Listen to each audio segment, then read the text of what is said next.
आधी रात का समय था। रोज की तरह एक बुजुर्ग शराब के नशे में अपने घर की तरफ जाने वाली गली से झूमता हुआ जा रहा था। रास्ते में एक खंभे की लाइट जल रही थी। उस खंभे के ठीक नीचे एक 15 से 16 साल की लड़की पुराने फटे कपड़े में डरी सहमी सी अपने आंसू पोंछते हुए खड़ी थी। जैसे ही उस बुजुर्ग की नज़र उस लड़की पर पड़ी, वह रुक सा गया। लड़की शायद उजाले की चाह में लाइट के खंभे से लगभग चिपकी हुई सी थी। वह बुजुर्ग उसके करीब गया और उससे लड़खड़ाती जबान से पूछा, तेरा नाम क्या है? तू कौन है और इतनी रात को यहाँ क्या कर रही है?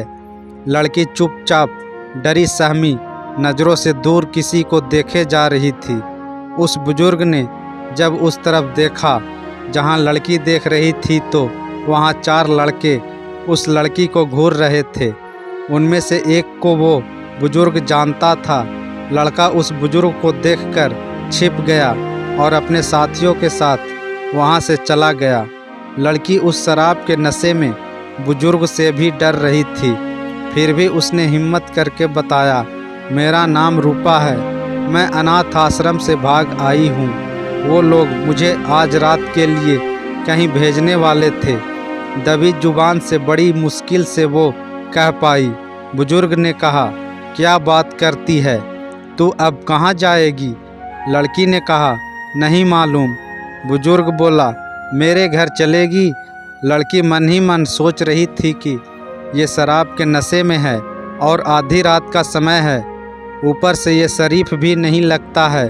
और भी कई सवाल उसके मन में धमाल मचाए हुए थे।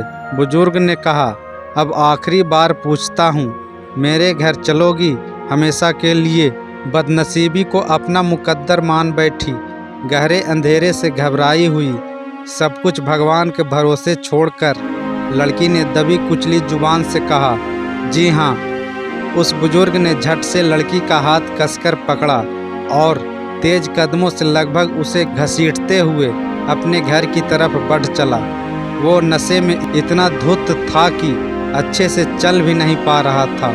किसी तरह लड़खड़ाता हुआ अपने मिट्टी से बने कच्चे घर तक पहुंचा और कुंडी खटखटाई।